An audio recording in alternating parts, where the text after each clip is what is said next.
Welcome to Allies or Enemies. This time we are looking at Between Two Cities, designed by Matthew O'Malley and Ben Rosset, and published by Stonemaier Games, who supplied our copy, as well as the expansion, which we supplied ourselves. Between Two Cities is a semi-cooperative tile drafting game that has players building two different cities, one with each player on either side of them, by cooperatively placing buildings to build the most pleasing and highest scoring city possible. It plays in 30-ish minutes for up to 7 players, with the solo mode plus a few 2-player variants, and is quick to play and quick to learn. In fact, let's learn it right now. Each player in Between Two Cities sits in between two cities and builds both at the same time, each with a different partner. The game has 3 rounds and ends once all cities form a perfect 4x4 grid. In the first round, each player will take 7 tiles and choose 2 per turn, placing 1 in each of their cities. The tile choice is done on your own, but the placement is done in conversation with your partners. Second round, each player adds 1 fancy duplex tile per city, and then the third round is the same as the first. Once 16 buildings have been added and a square has been made, you score. Stores score for straight rows, taverns for sets of different types, parts for contiguous groups, offices for total number, plus connections to taverns for work drinks. Factories score based on which city has the most, and houses for how many of each of the other types of buildings your city has. Players then compare the lowest score of their 2 cities, and the best city planner is named. The core rules work really well at 3 to 7 players. It's fun to build together with 2 other players, and the fact that only your lowest city scores means every city gets an equal amount of attention. And because it's all simultaneous, the game length doesn't change much, regardless of player count. The only big difference is the scoring of factories. The various 2-player modes cut the co-op and double down on the competition.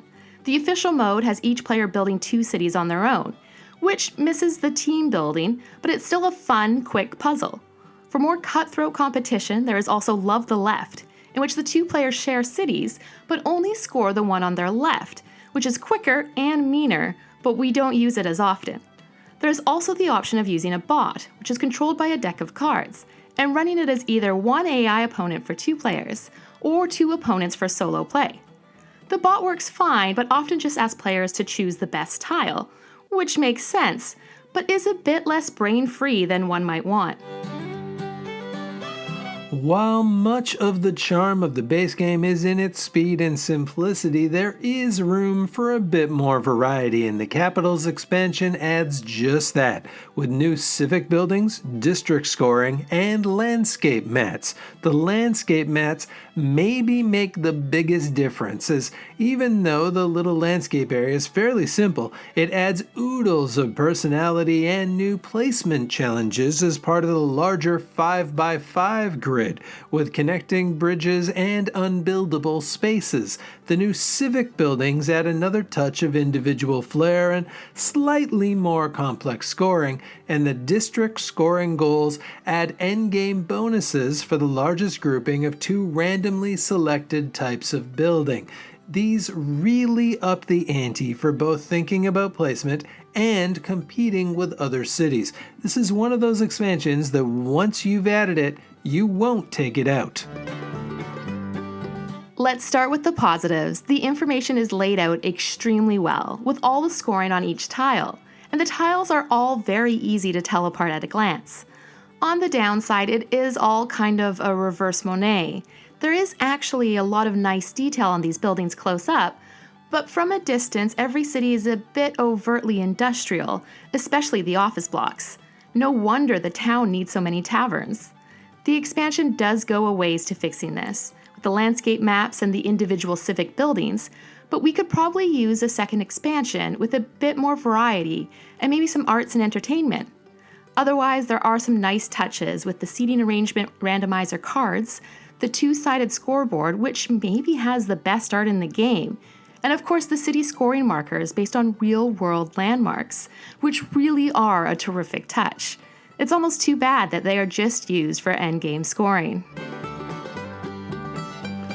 Between Two Cities bridges a number of gaps. It feels familiar with its tile placement and simple scoring, but it is very much its own thing, and it does a terrific job of walking that tightrope between competition and cooperation.